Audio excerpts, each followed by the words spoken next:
Welcome to podcast episode 386 of Get Paid for Your Pad.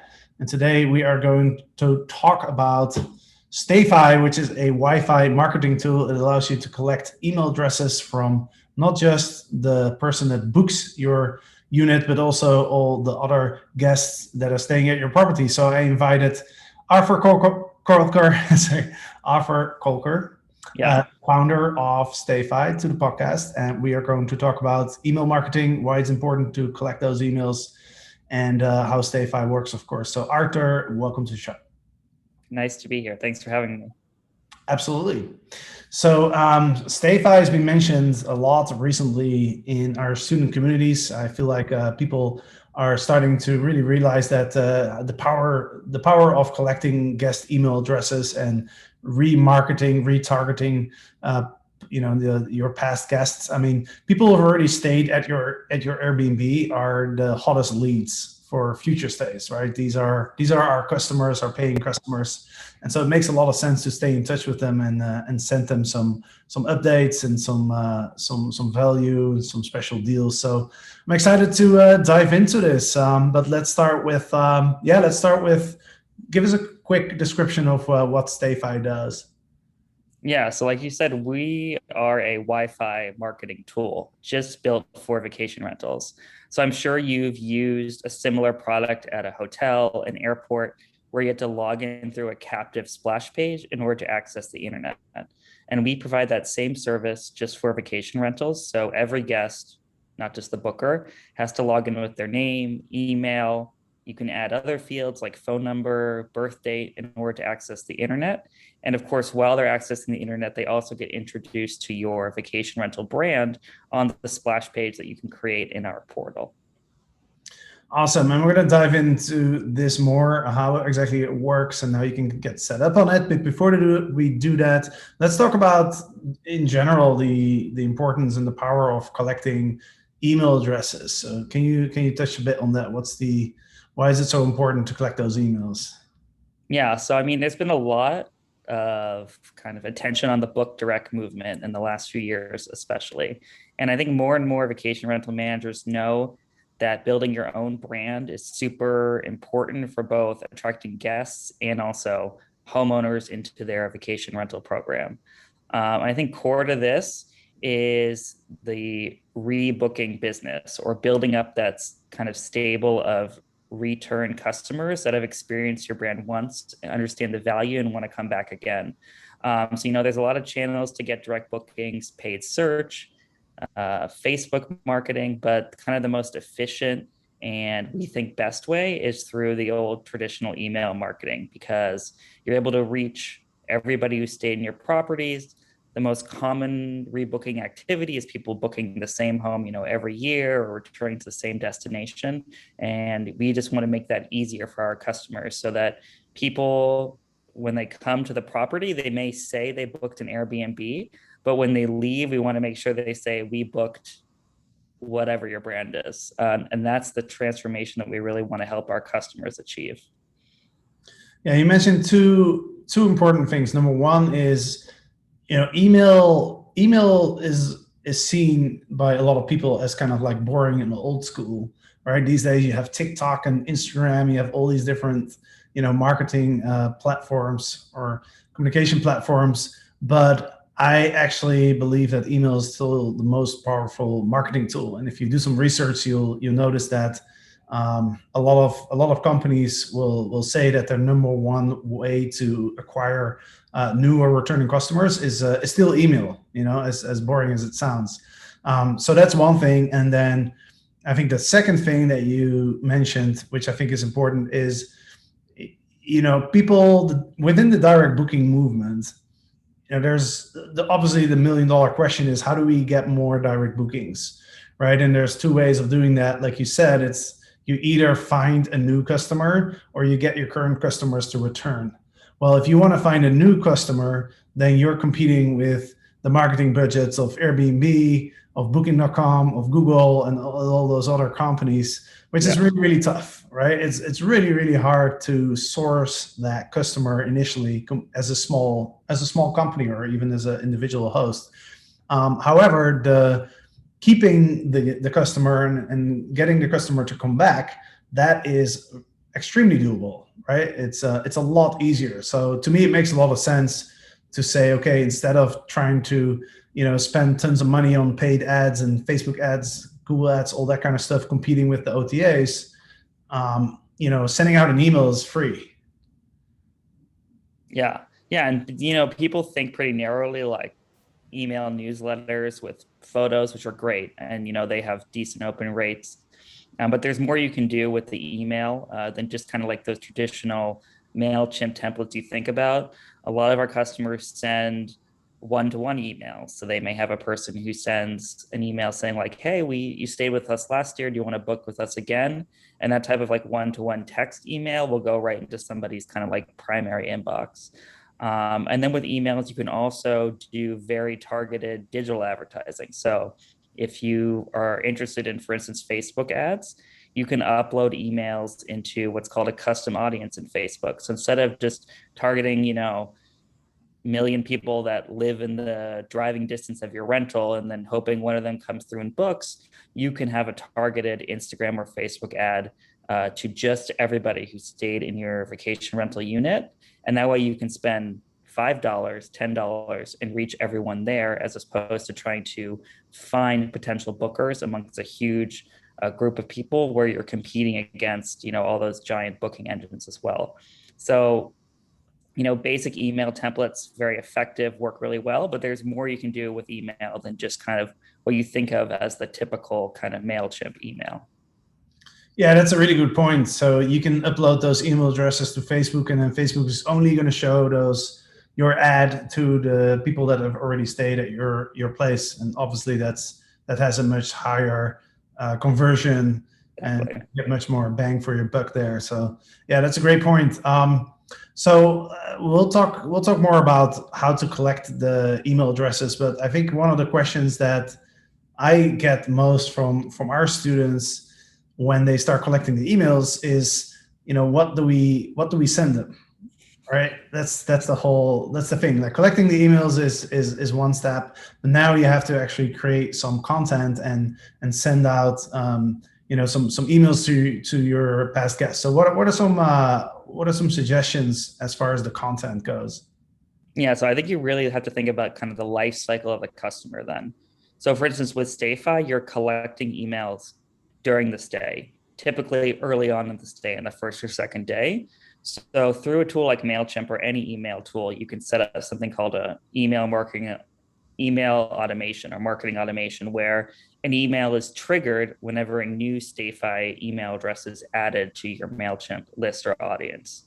And that means that you can send topical recommendations that actually add value to the stay.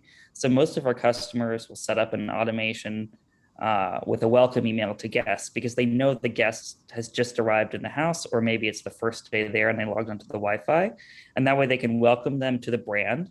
So again, creating that differentiation of like, you may have booked on Airbnb or Vrbo, but now you're staying at our house. And yes, we do have direct bookings, so we'd love to see you again.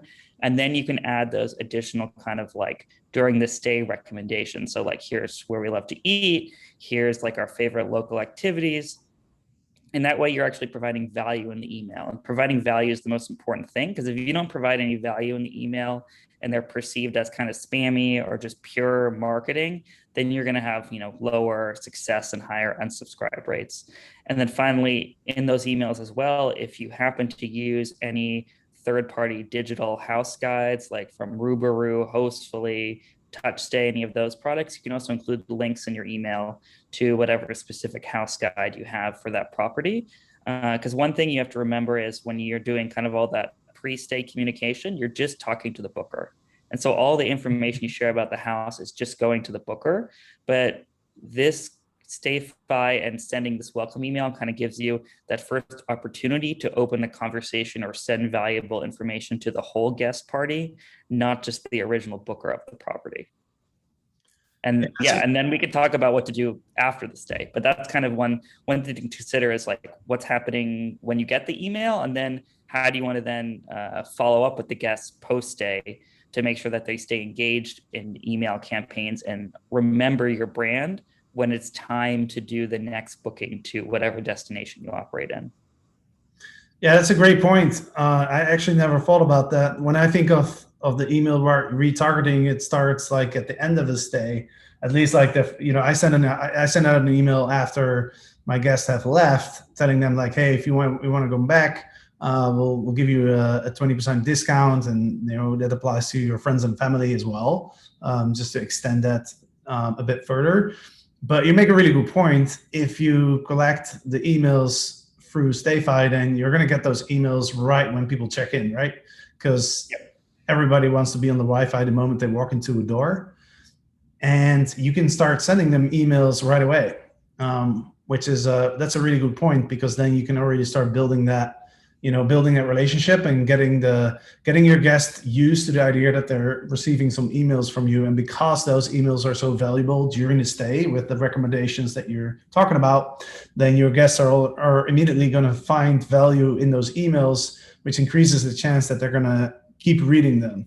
Yeah, and it's really important. You need to separate your brand from the OTA brand, because a lot of people, like if you talk to people, most people say they booked an Airbnb. Like they don't talk about the brand. So, assume the guest knows nothing about Book Direct, your independent brand, and doesn't totally understand how the industry operates. That like there are a lot of, people with 5 to 20 to hundreds of properties that they manage. So it's important to kind of really emphasize, if you want to have this identical or very similar experience, not only can it be cheaper and better to book directly, which is something to keep in mind, but also you're going to ensure that you have a similar, high quality experience that you have right now by booking directly with us. Yeah, that's a great point. So let's talk about post-stay emails. Right. So first, is like I mentioned, like I sent out an email offering people to come back and book direct with a discount. But then the question is, what else are we going to send them in the next couple months? Right? Do we send them, for example, how often do we send an email, and how can we still provide value to the guest even after they have left? Yeah. So what I first recommend for people to do is that marketing automation I talked about earlier for the first trigger. When you receive the email, you can also set up subsequent triggers. So you can send another email in 20 days, 30 days, then another 30 days. So what I recommend when people start out is to create a series of maybe 5 to 10 emails that get sent to every guest over 6 to like 9 months, because that way you can spend one day making your email templates and then create the series. And then you don't need to return to it every month to create a new email. It's just kind of like set it and forget it. And then in that template series, we definitely have like a few types of different emails. One is very like introducing multiple properties. If you manage more than one, you can spend an email talking about, hey, I hope you enjoyed your stay at X house. And you can dynamically even insert, using a tool like Mailchimp and StayFi, like the name of the home. But here are some other properties we manage.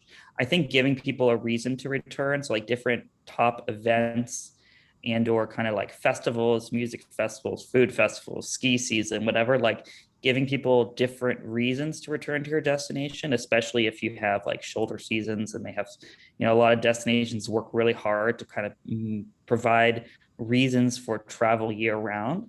So highlighting things like that. Then obviously special discounts and promotions is a good reason.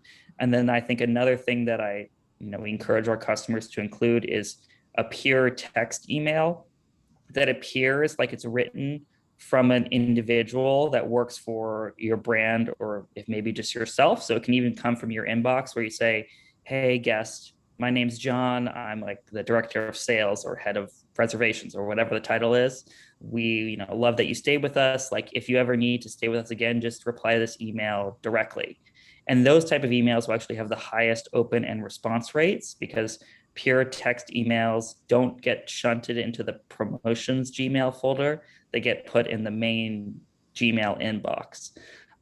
So that kind of one-to-one email communication, even though it's being sent automatically, it appears to the guest like you wrote them a note one-to-one from your email account. And that's actually the most effective way we found for people to get kind of like those, oh yeah, actually I'm going to come back to X destination in July. Like, do you have any availability? And then you can like start a conversation with the guest. So leaving those openings to have like a one-on-one conversation with folks is another good opportunity to provide value, because it looks like you're like helping them book another trip, right? Or you are going to. Yeah, yeah, for sure.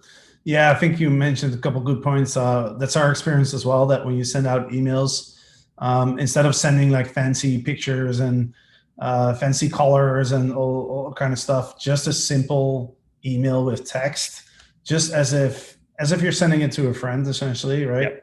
Yep. That tends to have the highest open rate. So you mentioned Mailchimp, which is a CRM, right? It's a email autoresponder, customer relation management tool. We recommend that as well. It's free to use, Mailchimp. If you want to use the basic options, it's free to use, Yep. which is awesome. It's probably like the most widely used email autoresponder, I'd say. Does StayFi integrate directly with Mailchimp? Yeah. So I'd say around 70% of our customers use Mailchimp. So it's by far the most popular tool in the vacation rental industry. And we have an integration where all the guest data you collect will be automatically sent to whatever list or audience you want in Mailchimp. And then we also let you pass over like custom fields. So for instance, you can pass a tag, whatever tag you want, or you can even pass over into they're called merge fields in Mailchimp. So like those other columns that you can store data about your guests, you can pass over, like, for instance, the property name. And then once you have the property name in a merge field in Mailchimp, you can segment based on the property name. So like send different emails to different people, or you can dynamically insert the merge field into an email. So that means that you could write, "Hey, John, thanks for staying at property merge field," and whatever home they stayed in, it will insert the name of the property. So it can make those one-to-one text emails feel very personalized, even though it's really being sent by kind of like a robot. Interesting. Yeah, that's powerful. You can get pretty advanced with this, right? I mean, if you can add different tags and stuff, then you could even add things like what they're interested in, and base your emails off of that. So that's powerful. So one concern that I would say, the number one concern that I hear from people, considering using a tool like StayFi is, how does it affect the guest experience, right? Are guests happy to, having to sign up through like a portal for the Wi-Fi versus just, putting in the password? Yeah, I think from the guest perspective, you have to remember this is something that guests do at almost every other hospitality experience. At a hotel, you typically have to sign in. At the airport, you have to sign in. If you go to Starbucks, you have to sign in. It's not like a new concept. So I'd say most guests are used to doing this in a similar situation. So we hear very few issues around, I'd say almost zero issues around guest pushback. And then also on your splash page, if you make it clear that like this is an introduction to the brand and we will send you like a discount or promotion after you sign in, it can be a nice hook to give a little value there. And also you have to remember that guests are agreeing to a bunch of terms of service and privacy policy when they log into the Wi-Fi.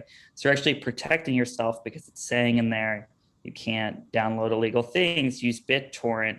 So if you think about it, like the guests understand that like, oh, I'm signing on to Wi-Fi at this location, I should be agreeing to use it legally and correctly. So it's not an unusual thing to require in a hospitality location. Yeah, that's a good point. So there's quite a few benefits there, right? I say the major benefits are, number one, that you get the email address from all of the guests versus just the booker.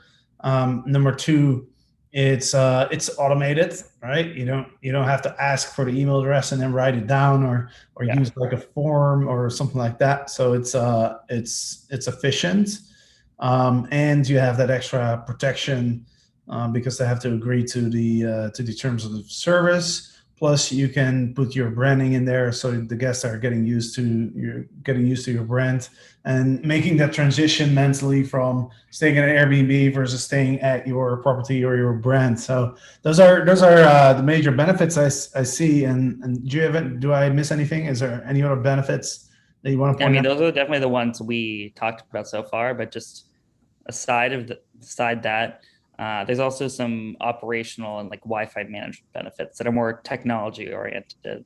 So, for instance, through our portal, you can see the status of all your Wi-Fi networks remotely, so you know are any offline, which obviously you can address before guests check in. We have some alerting around occupancy. So, if too many people are using the Wi-Fi more than whatever threshold you specified, unique guests, not devices, but actually like unique guest logins, we can alert you in that situation.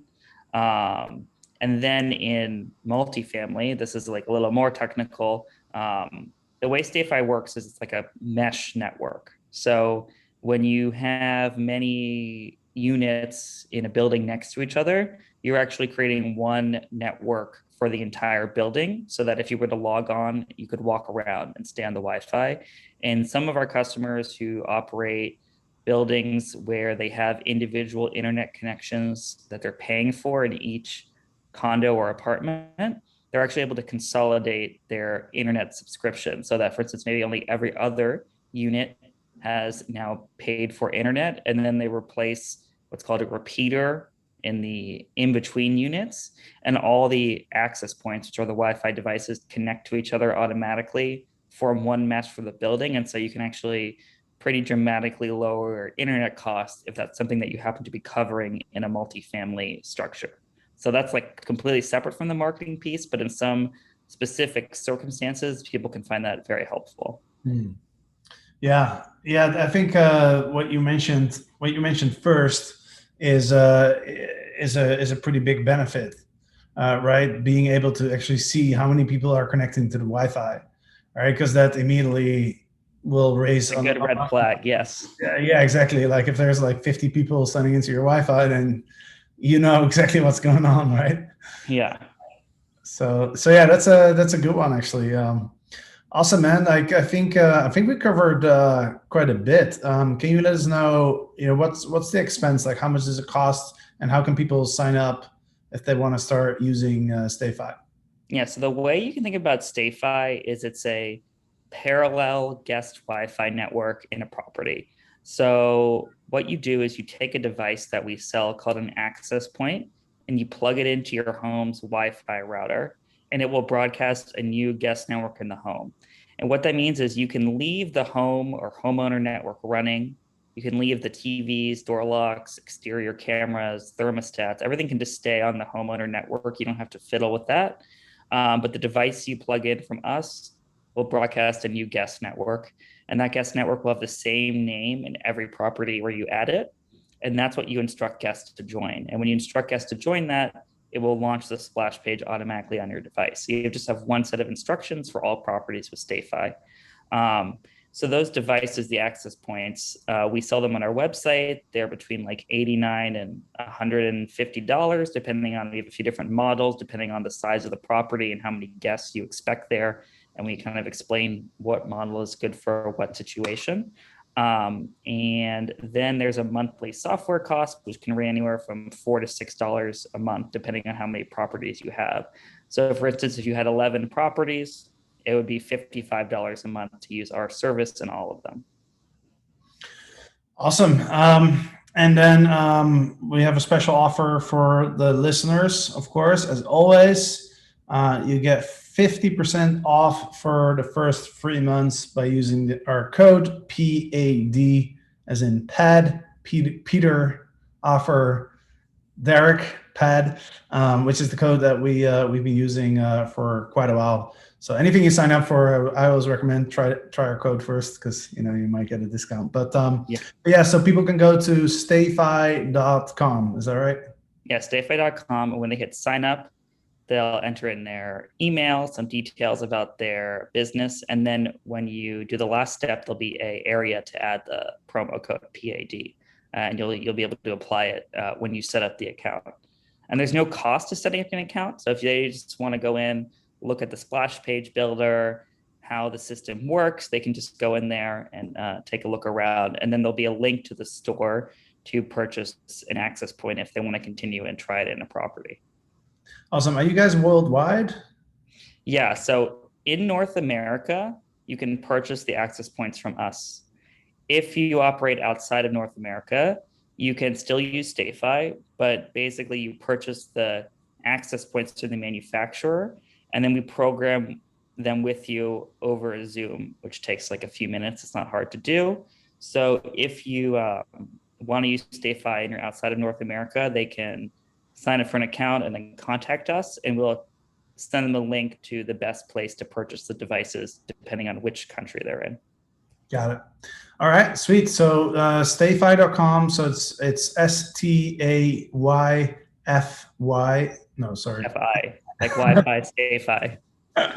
STAYFI.com. Correct. Awesome. Stayfi.com.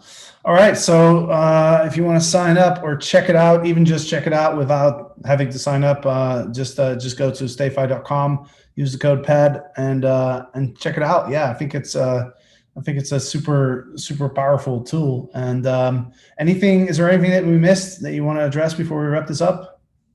No, I think it's good. Just if you have any questions, feel free. There's you can either on our website, there's an area to set up like a demo. So there'll be a link there, and as well as our email. So you can contact us if you have any questions about the service or want to get a demo before you get started. So just, feel free to reach out to us on our website and we can help you out. Awesome. Well, that was interesting. Alfred, thank you so much for jumping on and being a guest on the podcast. And thank you so much. Yeah, absolutely. And to the listeners, thank you for listening. And we'll be back next week. So see you then.